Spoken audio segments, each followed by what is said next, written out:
आज फिर रोज की तरह मेरी बीवी मेरे सोने के बाद फोन उठाकर कमरे से बाहर चली गई। काफी दिनों से मैं ये सब नोट कर रहा था और आज मैं इसके पीछे ही चला गया।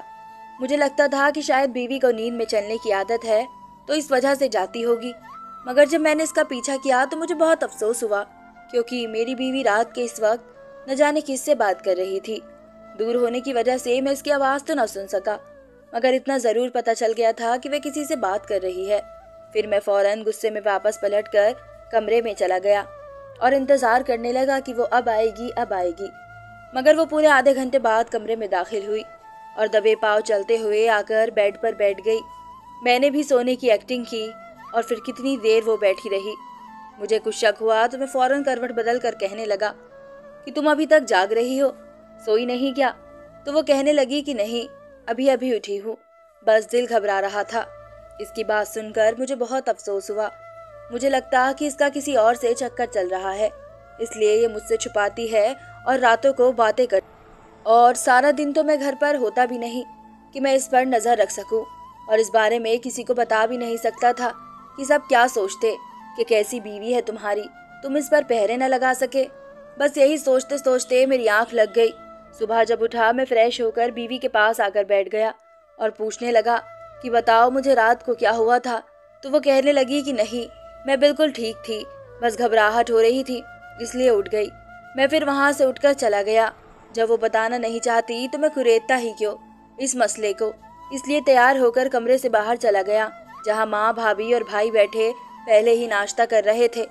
जब मैं अकेला गया तो माँ मुझे पूछने लगी कि तुम्हारी बीवी कहाँ है, वो आई क्यों नहीं तुम्हारे साथ, इसकी तबीयत ठीक है? माँ के सवाल सुनकर मुझे बहुत अफसोस हुआ कि मेरी माँ भी इसका कितना ख्याल रखती है और भाभी भी, लेकिन फिर भी हम सबको धोखा दे रही थी। लेकिन फिर वक्त पर मैंने अपने जज्बातों को काबू पा लिया और माँ को जवाब देने लगा कि नहीं माँ, वो उठ गई है, बस आती ही होगी नीचे। रात भी काफ़ी देर से सोई थी, कह रही थी कि दिल घबरा रहा है।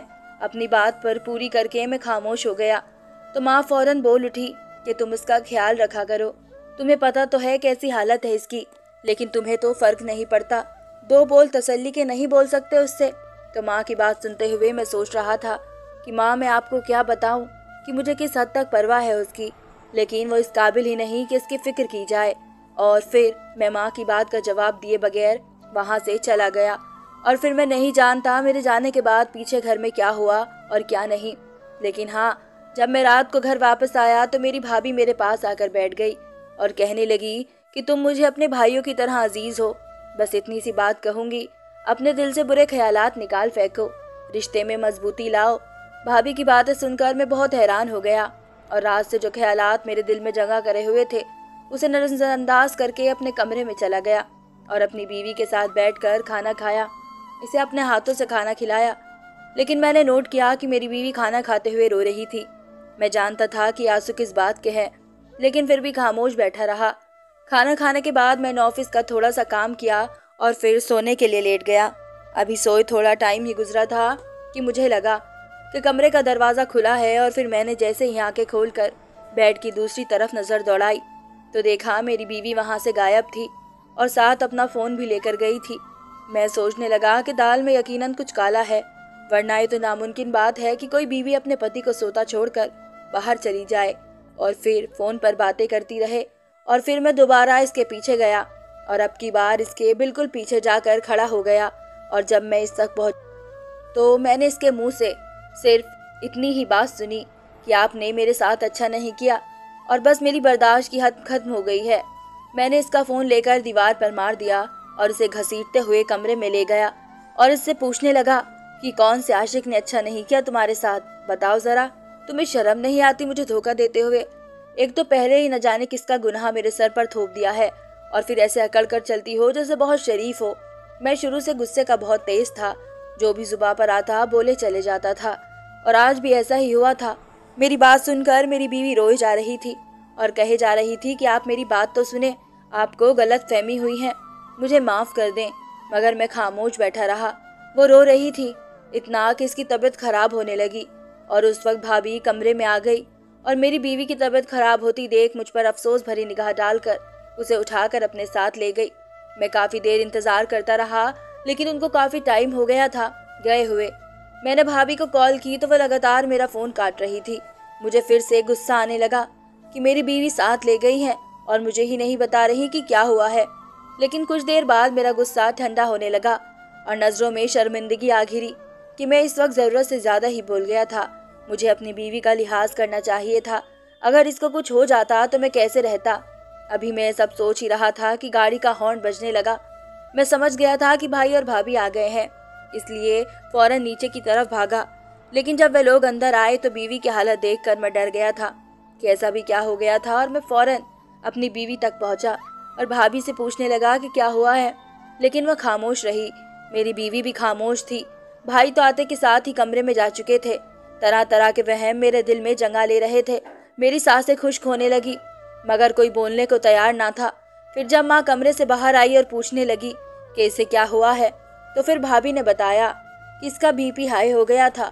डॉक्टर ने ध्यान रखने को बोला है और कह रही थी कि बहुत वीकनेस है। अगर नेक्स्ट टाइम ऐसा हुआ तो हम बच्चे को नहीं बचा सकेंगे। आप प्लीज़ इनकी सेहत का ख्याल रखें और हर तरह के स्ट्रेस से बचाएं। ये सुनते ही मेरी माँ ने फौरन नज़रों का रुख मेरी तरफ किया और कहने लगी कि मैंने तुम्हारी परवरिश ऐसी तो नहीं की थी कि तुम अपनी बीवी तक का ख्याल न रख सको। बस आज से ये मेरे साथ ही मेरे कमरे में सोएगी जब तक इसके बच्चे की पैदाइश नहीं हो जाती। एक तो पहले ही मैं बहुत डरा हुआ था और फिर भाभी की बात सुनकर तो कुछ सुकून आया तो माँ ने फिर मेरे सर पर बम फोड़ दिया। माँ की बात सुनकर मैं उनको जवाब देने ही लगा था कि माँ फौरन कमरे में चली गई और भाभी मेरी बीवी को लेकर उनके पीछे चल दी। मुझे बहुत अफसोस हुआ कि मेरी गलती की वजह से आज इस बच्चे की जान जा सकती है, लेकिन ऊपर वाले ने सही वक्त पर भाभी को भेजकर इसकी जान बचा ली थी। लेकिन गलती इसकी भी थी मगर कोई जानता नहीं था, इसलिए सब मेरे ऊपर इल्ज़ाम डाल रहे थे। खैर, उस दिन के बाद से मैंने बहुत कोशिश की कि मैं इसके पास जाकर इसे अपने गुस्से वाले लफ्ज़ों की माफ़ी मांग लूँ, मगर माँ मुझे इसके पास जाने ना देती और कहती यकीनन तुम इसे कुछ कह दोगे और इसकी तबीयत बिगड़ जाएगी, इसलिए मैं तुम्हें इससे मिलने की इजाज़त नहीं दूंगी। और मैं बस माँ की बात सुनकर ठंडी आह भरकर रह जाता। अभी तो 2 महीने पड़े थे बच्चे की पैदाइश में और ये वक्त गुजारना मेरे लिए बहुत मुश्किल था। और फिर मैं रोज़ अपनी बीवी को दूर से ही दिल में प्यार लिए तरसी हुई निगाहों से देखता रहता। लेकिन वक्त गुजरने के साथ साथ मेरे ख्यालात बदलते गए। मुझे लगने लगा कि वो बस सिंपैथी गेन कर रही है, सबकी हमदर्दियाँ बटोर रही है।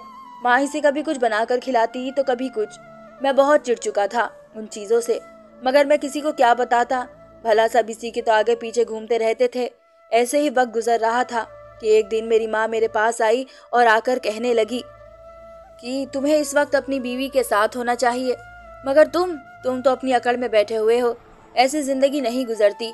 कुछ बातें भूल जाते हैं और कुछ बातें इंसान को खुद भुलानी पड़ती है। मैं माँ की बात में छिपे तानों को खूब अच्छे से जान गया था और फिर अब हम सब मिलकर इसकी तमाम फरमाइश पूरी करते। फिर खैर से वो भी दिन आ गया जब मेरी बीवी ने एक बेटी को जन्म दिया। सब बहुत खुश थे, लेकिन भाभी की आंखों से आंसू बह रहे थे। मुझे लगा कि शायद खुशी के आंसू होंगे, मगर जैसे ही मैंने बच्ची को गोद में लेकर उसका चेहरा देखा तो मुझ पर कयामत टूट पड़ी, क्योंकि वह हूबहू मेरा नाम जैन है और मैं मास्टर्स कर रहा था जब मेरे बाप का देहांत हो गया। बाप की मौत के बाद हमारे हालात बहुत डाउन हो गए, लेकिन फिर उस वक्त भाई ने एक कंपनी में जॉब शुरू की और वहाँ से कमाते, पार्ट टाइम जॉब करते और मेहनत करते, सिर्फ इसलिए कि हमारा स्टेटस दोबारा ऊंचा हो सके। और फिर ऐसा ही हुआ। आहिस्ता आहिस्ता वक्त गुजरने के साथ साथ भाई को ऊपर वाले ने बहुत तरक्की दे दी थी और हमें भी बहुत इज्जत दिलाई। ऐसे ही हमारे रात और दिन गुजर रहे थे। लेकिन एक दिन भाई आए और आकर कहने लगे कि मेरे ऑफिस में एक लड़की है जिससे मैं मोहब्बत करता हूँ। वो यतीम और गरीब है। आपने बस कल जाकर उसे देखकर रिश्ता पक्का करके आना है। हमारे खानदान में पसंद की शादियाँ आम थी, कोई रोक टोक ना थी, और अब तो बाबा भी सर पर नहीं थे। हम कहाँ भाग दौड़ करते। इसलिए माँ खामोशी से मान गई और अगले दिन लड़की के घर चली गई। वहाँ गई तो पता चला कि उनके माँ बाप का एक हादसे में देहांत हो गया था। तब से इस लड़की ने पढ़ना छोड़कर कमाना शुरू कर दिया ताकि घर के खर्च उठा सके और बहन को पढ़ाई दिलवा सके, और वह ऐसा ही कर रही थी। और कुछ बातें करके माँ घर वापस आ गई। रात को जब भाई आए तो माँ बताने लगी कि लड़की तो बहुत अच्छी और मासूम सी है। मेरे लिए इनकार का कोई मतलब ही नहीं, लेकिन हाँ, एक मसला है, और वो मसला ये है इसकी एक बहन भी है और इसके अलावा उनके यहाँ कोई भी नहीं, और वह जरा सा भी भरोसा नहीं कर सकती किसी पर अपनी बहन को लेकर। इसलिए वो चाहती है कि वो जहाँ भी रहे, इसका ससुराल हो या कोई और, मगर वो अपनी बहन को अपने साथ रखेगी। इसलिए मैं अब सोच रही हूँ कि मुझे क्या करना चाहिए। और फिर माँ भाई से पूछने लगी कि तुम्हारी इस पर क्या राय है। तो भाई कहने लगा कि माँ, जैसा आप चाहोगी वैसा ही होगा। जहाँ हम इतने लोग हंसी खुशी रहेंगे, वहाँ एक और का भी खर्च बढ़ जाए तो कोई मसला नहीं। माँ भाई की बात सुनकर समझ गई थी कि वे इस रिश्ते से राजी हैं, और माँ ने दोनों दिन के अंदर ही अंदर भाई का रिश्ता पक्का कर दिया और कहने लगी कि अगले महीने के दूसरे रविवार को तुम्हारी शादी रख लेते हैं। और फिर खैरियत से भाई की शादी भी हो गई। शादी सादगी से हुई, जिसमें महज हमारी तरफ से ही चंद लोग शामिल थे, और भाभी के साथ भाभी की बहन भी इस घर में विदा होकर हमारे घर आ गई, क्योंकि उनका और कोई नहीं था। पहले जब मैंने भाभी की बहन को देखा तो देखता ही रह गया। वो छोटी और बहुत क्यूट सी थी, मगर इतनी भी छोटी नहीं थी, या शायद बस दिखने में ही छोटी लगती थी। खैर, जब भाभी की शादी हुई तो इसके बाद हम सब बहुत खुश रहते थे, हंसते खेलते, ऐसे जैसे घर में रौनक आ गई थी। लेकिन एक रात मैंने नोट किया कि रात के 2:30 बजे के करीब भाभी की बहन मेरे कमरे में दाखिल हुई। मुझे लगा कि शायद इसे कुछ चाहिए होगा, मगर ऐसा ना था। वो तो नींद में चल रही थी। मेरे दिल में एकदम ख्याल आया कि अगर किसी ने इस तरह रात के इस वक्त हमें इकट्ठा देख लिया तो क्या सोचेंगे। इसलिए मैं वहां से उठकर लॉन्ज में जाकर सो गया। अगले दिन मैंने बातों बातों में भाभी से पूछा कि आपकी बहन को रातों को नींद में चलने की आदत है। तो वो कहने लगी कि तुम्हें कैसे पता। फिर मैं उनके साथ मजाक करने लगा कि सारी रात तो आत्मा बनकर घूमने लगती है और रोज रात को मेरे कमरे में आ जाती है, मुझे भी डरा देती है। तो एकदम हंसते हंसते भाभी सीरियस हो गई। मुझे एहसास हुआ कि शायद मैंने कुछ गलत बोला है, इसलिए मैं फौरन अपनी माँ के पास गया और उनको बताने लगा कि मैंने भाभी से ऐसा मजाक किया है और उनको बुरा लग गया है। तो माँ ने हल्की सी चपत मेरे सर पर लगाई और कहने लगी कि ऐसा मजाक नहीं करते, तुमने खामखा इतनी बड़ी बात कर दी। अगर वाकई इसकी बहन को चलने की आदत है नींद में, तो आज से मेरे कमरे में सो जाना। और फिर मैं रोज रात को माँ के पास सोता। ऐसे ही वक्त गुजरे जा रहा था कि एक दिन भाभी की बहन की तबीयत बहुत बिगड़ गई। जब वे उनको डॉक्टर के पास ले गई तो वहाँ पता चला कि वे प्रेग्नेंट हो गई है। और फिर जब घर जाकर भाभी ने सबके सामने ये बात कही तो मेरे होश उड़ गए कि वे मासूम सी लड़की भला ऐसे कैसे प्रेग्नेंट हो सकती थी। और फिर सबके सामने खड़े खड़े ही भाभी इसे मारना शुरू हो गई और साथ साथ कहने लगी कि माँ बाप ने इतनी अच्छी परवरिश दी तुम्हें और तुम ऐसे फिजूल कामों में पड़ी हो। तुमने मेरे मरे हुए माँ बाप का ख्याल ना किया। तुम इतनी घटिया निकलोगी मैंने सोचा नहीं था। 3 साल मैंने तुम्हें एक बेटी की तरह पाला है और तुमने इसका क्या सिला दिया। अरे मुझे मेरे ससुराल में शर्मिंदा कर दिया। बताओ किसके साथ मुंह काला किया है। लेकिन भाभी की बहन कुछ ना बोली और भाभी इसे वहीं छोड़कर मेरे सामने आ गई और आकर कहने लगी कि रोज तुम्हारे कमरे में आती थी ना, रात को तुमने मुझे खुद बताया था और एक बार तो मैंने भी देखा था रात के वक्त इसे तुम्हारे कमरे में जाते हुए। यकीनन इसका तुम्ही से चक्कर चल रहा होगा। बोलो, दोनों खामोश क्यों हो। भाभी की बात सुनकर मुझे गुस्सा आने लगा और मैं फौरन बोला कि मैंने इसे कभी इस नजर से देखा तक नहीं और मैं रोज रात को माँ के साथ सोता था और वह बात मैंने महज मजाक में की थी। लेकिन आप तो तब से इस सबको सर पर सवार करके बैठी हैं। तभी मेरी बात रोक कर भाई बोलने लगे, तुमने गलत हरकत की है, तुम्हें इसको अपनाना ही पड़ेगा। अगर तुमने ऐसा ना किया तो मैं तुम्हें घर से निकाल दूंगा। भाई की बात सुनकर मैं खामोश हो गया और माँ को देखने लगा, जो तब खामोश बैठी हुई थी और एक लफ्ज मेरे हक में ना बोली थी। वह सब सच जानती थी और फिर मैं चीखने लगा, मैं नहीं करूंगा शादी। जब ये गलती मैंने की ही नहीं तो मैं बलि का बकरा क्यों बनूं। जो मर्जी कर ले, हो सकता है ये बाहर किसी से रिश्ता रखती हो। ये सुनते ही मेरे भाई ने मेरे मुंह पर जोरदार थप्पड़ दे मारा और कहने लगे कि अगर गुनाह किया है तो कबूल भी करो। आज ही शाम के टाइम तुम्हारी शादी इससे मैं करवा दूंगा। मैंने बहुत कसमें खाई मगर किसी ने मेरा रत्ती बराबर भी भरोसा ना किया। और भाभी की बहन, वो तो गूंगी बनकर बैठी थी, जबकि असल हकीकत वो जानती थी कि किसका गुनाह है। मैं बिल्कुल राजी ना था मगर फिर भी मेरे भाई ने जबरदस्ती मेरी शादी अपनी साली से कर दी। मैं इस रात अपनी माँ के पास बैठकर लगातार रोता रहा और वो मुझे बस इतना कहती कि ना तुम्हारा कसूर है और ना इस बच्ची का। वक्त आने पर ऊपर वाला सब राज तुम पर खोल देगा, मगर तुम्हें सबके लिए सब्र करना पड़ेगा और इस लड़की का सहारा बनना पड़ेगा। और फिर इस दिन के बाद से मैं इसके साथ अच्छे तरीके से रहा, अच्छा सलूक करता, अपने होने का एहसास दिलाता। लेकिन वह रातों को छुप छुप कर किसी से बात करती। सबका रवैया एक दूसरे से फिर पहले जैसा ही हो गया था। लेकिन मैं अभी अपनी बीवी के गुनहगार को पकड़ने की आस में बैठा था। लेकिन मेरी बीवी तो अब भी उससे बातें करती थी। मैं इससे बहुत पूछता मगर वो टाल देती। ऐसे ही इसके 9 महीने गुजर गए और जब इसने बच्चा पैदा किया तो सब बहुत खुश थे। लेकिन भाभी की आंखों में आंसू बह रहे थे। मुझे लगा कि शायद खुशी के आंसू होंगे, मगर जैसे ही मैंने बच्ची को गोद में लेकर उसका चेहरा देखा तो मुझ पर एकदम कयामत टूट पड़ी, क्योंकि वह हूबहू मेरे बड़े भाई जैसी थी। मुझे बहुत शक हुआ, लेकिन मैं खामोश हो गया। मुमकिन था कि जो शक मेरे दिल में था वो भाभी के दिल में भी था, लेकिन सब यही कहे जा रहे थे कि अपने ताई पर गई है। मगर मैं उस वक्त मुश्किल में पड़ गया कि अगर बच्चा मेरा था तो ताई पर कैसे जा सकता था भला, या हो सकता है ऐसा मुमकिन हो मैं ही ज्यादा सोच रहा हूँ। और फिर हम उन्हें घर ले आए। ऐसे ही वक्त गुजरे जा रहा था, घर की रौनक लौट आई थी। वो बच्ची सबकी जान थी, कभी कोई उसे उठाता और कभी कोई। 4 महीने बाद मेरी भाभी भी प्रेग्नेंट हो गई। डॉक्टर ने बताया कि ये 3 महीने पेट से है और अब से उनका भी बिल्कुल वैसे ही ख्याल करें जैसे मेरी बीवी का करते थे। हम सब बहुत खुश थे क्योंकि हमारी खुशियाँ दुगनी होने वाली थी। एक बार फिर ऊपर वाले की रहमत हमारे घर पर हो गई थी और अब और कोई आने वाला था। हमें तो बहुत शिद्दत से उस वक्त का इंतजार था। ऐसे ही खुशियों में वक्त गुजरे जा रहा था, लेकिन भाई बहुत परेशान रहते और हम जब पूछते तो कहने लगते कि मुझे ऑफिस में बहुत लॉस हो रहा है। मेरे सर ने मुझे कहा है कि अगर तुम्हारी परफॉर्मेंस ऐसी ही रही तो मैं तुम्हें यहाँ से निकाल दूंगा।